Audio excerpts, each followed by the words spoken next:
once we start talking about Montessori, I think all of us get so involved. We have so much to share. As you've already seen, that Umaji and Shamlaji gave you a walk through Montessori. So a big namaste to all of you. A namaste to Uma ma'am, Umaji, Shamlaji, and Narmadaji, and all of you have gathered together here.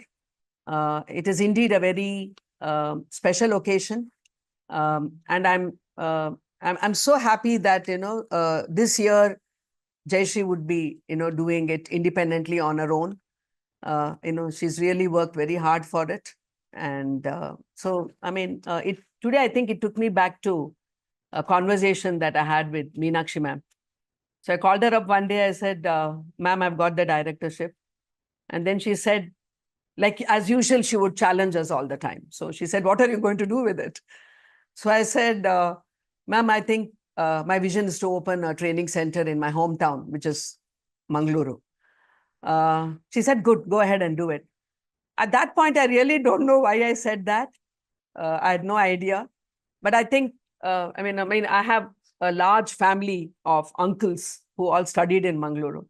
And I think it's somewhere tradition. I mean, maybe in other places, which I'm not sure, but it's quite a tradition in Mangalore that you kind of give back to your alma mater. You give back to the school where you studied. I think that was on top of my head. But anyway, it was a dream come true. It was something that really happened. And I think, I'm always so grateful to Meenakshi ma'am for making me say it. And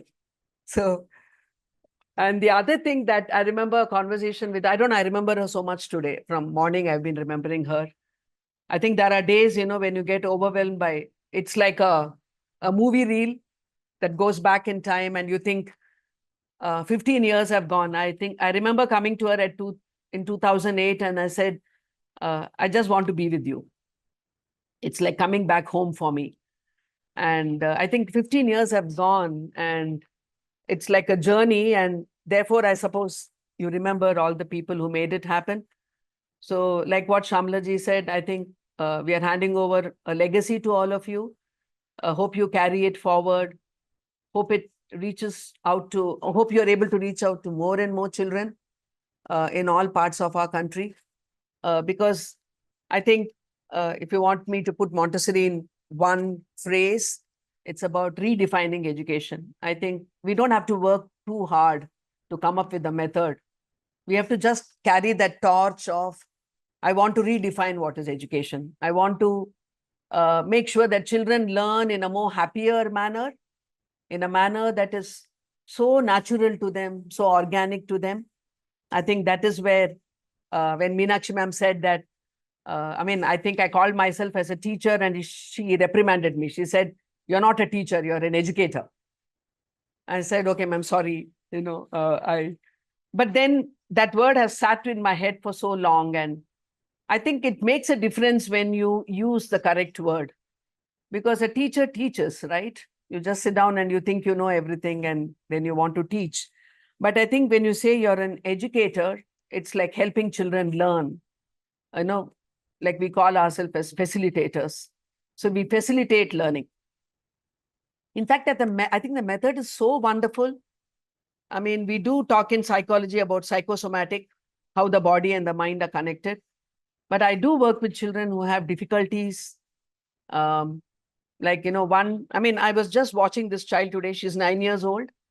So she came to us about 2 years back with the condition of some autoimmune disease that she had picked up during COVID. I think she got typhoid and there was a relapse. So in the beginning, when she came to us, just writing for 2 minutes would make her fingers swell up. It would just swell up. Her face would swell up. And it was terrible to watch a child go through so much of pain. I think after 2 years, she said today, "Latha ma'am, I went to the doctor yesterday and he just touched all my nerves. And he says, you're perfectly okay now. You're fine. You're on the way. You're healing." And the other thing she said is, "I take 2 medications every day. From next month, I'll have to take only 1. I don't need the other one." I think there was so much of emotional bonding, so much of happiness that the child found in an environment where there was no pressure. I don't think we did any miracles. It just the body just liked what it was doing. And it's always a mind over matter, right?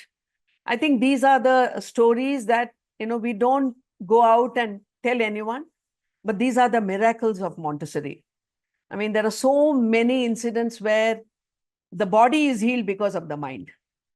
And therefore, it is all about finding your space and all about making that space for our children. And this is where, being a Montessorian is, it has its own charm, it has its own definition. I remember a word that Krishnamurti used to use. He used it quite a lot in his writing. He would say it's a bourgeois. So that is a mediocre. I think one of the things that we have to promise ourselves as educators and Montessori adults is that we will never be mediocre. Whether you are practicing with the material, whether you're listening to the lectures, whether you're taking notes, you're writing a test, or just observing children, I think we should go beyond being mediocre and try to be excellent. So, because I'll always ask, the students who come to us, would you send your child to a mediocre teacher? And the prompt comes a reply, no, of course not. Then what gives me the right to be a mediocre teacher? I don't think. I think I have to strive myself to be excellent. Don't worry, it's a long journey. 30 years later, I'm still trying. I introspect every day. And I think the most, very touching thing that children do to us is a child who refuses in the beginning to even sit with you. After about, a few weeks, comes and holds your finger. I think that the first time I started my teaching career and this child, because I started in the US and there's a very strict rule that you don't even touch children. You don't even go. You can get into trouble when you do that. I think after the first month, this little child comes up to me and says, can I hold your finger? And I think that moment can never be equaled. I still remember the feeling the feeling of trust that the child placed in me. A complete stranger, the accent is different, the skin is different, color is different, everything is different, the culture is different. And we bonded because of the Montessori method, the beautiful material that is there, how we, invite every child, how we reach out to every child. I think everything is given on a platter. The only thing is the way we, kind of implement it in the Montessori environment.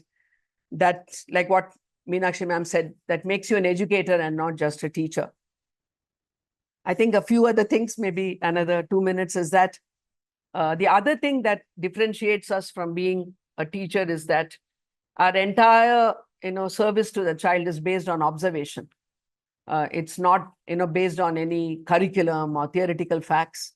It's when you sit and observe the child unconditionally, without any conditioning in our head, accepting the child as the child is. And I remember someone saying, I think the greatest freedom for all of us, especially for children, is to be accepted the way they are.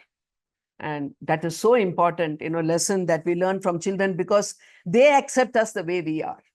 They don't want us to be any different. So I think observation is the key, to our work with children.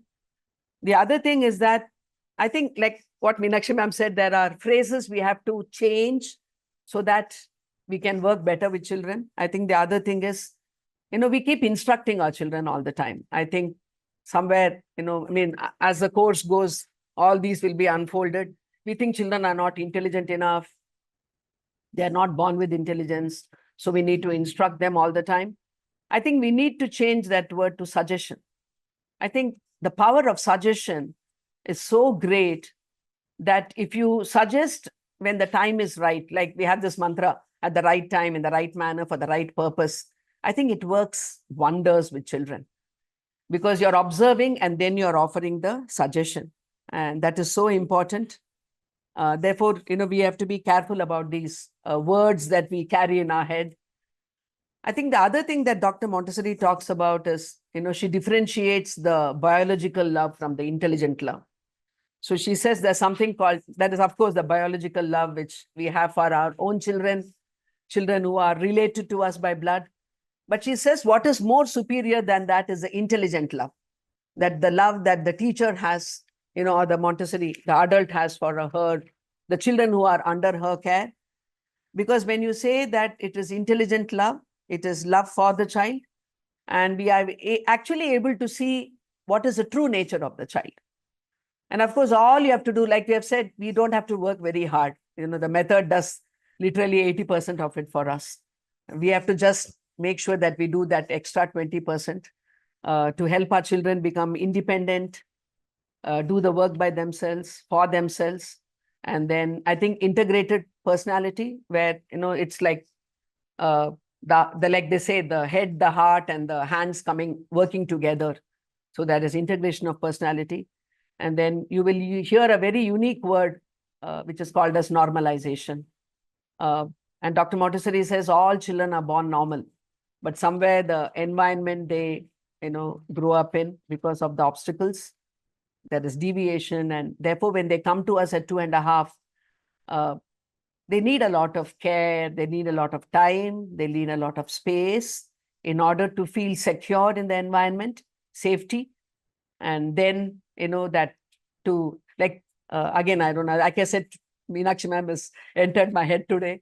She would use the phrase that, flight in mode, or the fright mode, where, children have either flown away from us, or they are so much in fear of the adult because we are superior to them physically, not realizing that mentally children are stronger because they have the power of love. The power of love, which forgives us, which forgets, patience that they have for us. Or, sometimes they even realize we are going through a bad time and they stay out of our way, saying that let her get, feel better, then I will approach her. I think it's such a blessing to be with children. So on that note, I think the most important realization for the child is that I can choose. And helping them choose intelligently is very important. And I think more important for all of us, because all of you have chosen intelligently to do the Montessori, course, along with Jayashree and with IMC, of course. But I think it is not just enough to choose intelligently, it is also to stand by the choices that we make. So you have made a choice today. Of course, the road is not going to be very easy. It's going to have its ups and downs. It's going to have its challenges.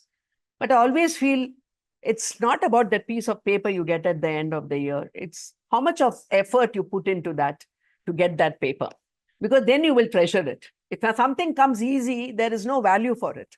But if you have to really work for something, put all your effort and your time and your soul into it, I think at the end of the year, that paper that you get in your hand has so much of value, because it elevates you from just being an adult to being a Montessori adult. So wishing you all the best in your journey. And of course, to Jayashree, my love and my blessings to you. And, in a way, you made my dream come true. I mean, what I promised Meenakshi ma'am was happened because of you, because you called me up that day and said, ma'am, can you open a center in Mangalore? And thanks to, all the IMC members, Shamlaji and Umadi, mentoring you, I think we are there. So keep it going. A lot of success to you. Okay. Thank you.